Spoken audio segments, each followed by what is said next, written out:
the shores of beautiful Caribbean Sea on Grand Cayman Island. You're watching Lacrosse Inside the Game. You're watching the world's only weekly lacrosse program, Lacrosse Inside the Game, with Gary Mark and Ron Messer.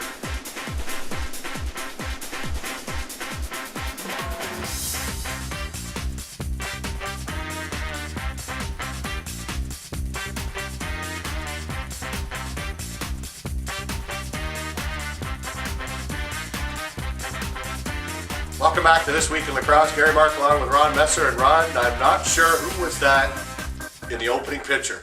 I don't know, Gary. Some guy that I saw down in the Caribbean last week there. Sorry we missed the show last week. As Gary wrote on the website, he was a little bit under the weather from something he was doing, and I was away having some fun. Yeah, talk about totally opposite ends of the spectrum. Yeah. You're away having fun, and I'm in sheer and utter pain, and good Lord. Anyways, hopefully the worst is behind me. Unfortunately for you, the good times had to come to an end. Well, they don't always come to an end. It just keeps going and going. Yeah. Lacrosse Inside the Game is always fun.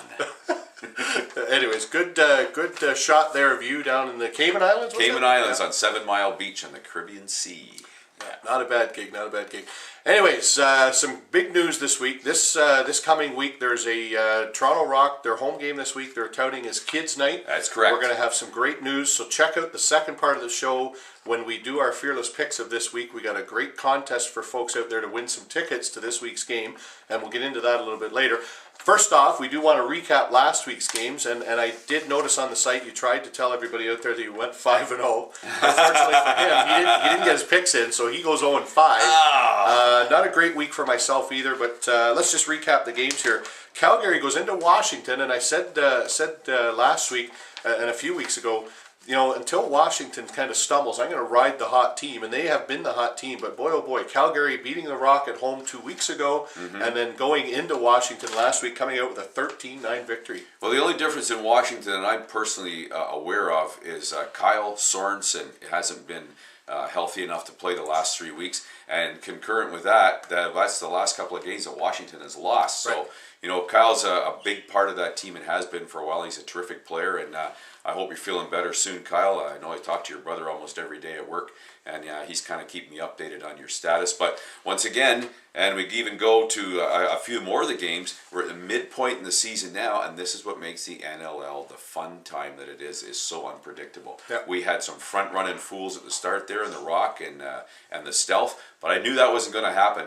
I didn't see any perfect runs coming up because all these guys have got a lot of pride. There's a lot of really good athletes out there. Well, and a lot of questions about Calgary coming into the year, how they would react. And I know you've even made some comments throughout the last few weeks that you're not that impressed with Calgary.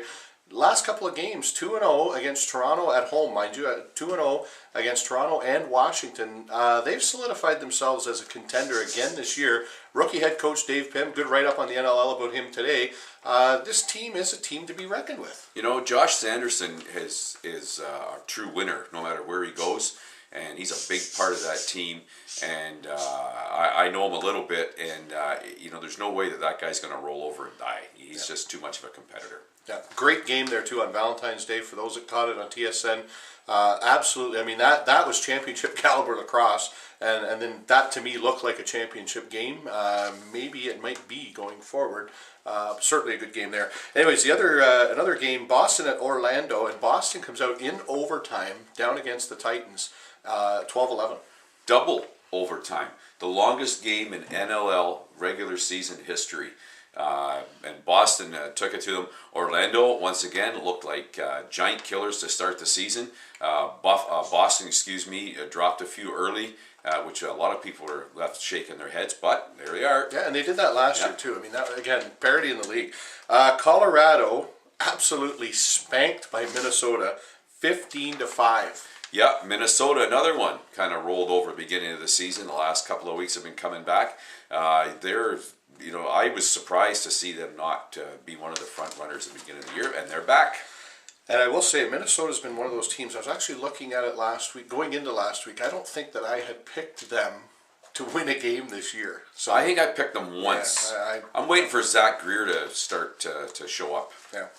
Rochester going into Philadelphia. What the heck is going on in Philly? 12-6 Rochester comes out in that game there. Well, Philly's just being too inconsistent. Rochester, they're getting their house in order a bit more. Like I said before, there's a lot of egos in that dressing room.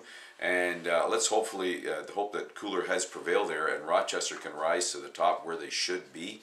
Philadelphia just having a hard year. Yeah, 1-5 or 1-6 now. Philly is. Yeah. And Rochester again. These games are getting a little more critical as the season progresses. Rochester's been playing a little bit better of late, and hopefully with all of those offensive stars that they have, better things to come for them. Last game of the weekend on Sunday, Toronto went into Edmonton. Edmonton comes out 14-13. Kind of a thank you payback from the previous week when Edmonton was here in Toronto and got smacked around quite a bit. Yeah, all indications that I've read on the websites, and that was a real nail biter. It was back and forth, a rocker up at the end of the first half. Edmonton won the third quarter, and then it was a nail biter right to the very end. And good for you, Edmonton. Derek Keenan, our buddy here from Whitby, I didn't expect any team that Derek Keenan would be running to fall apart by any means. Yeah. So, good recap there of last week's games. We're going to take a quick break here, and when we come back, we're going to go through this week's games, give our fearless picks, and we're going to talk about those tickets that we mentioned right at the start of this week's telecast.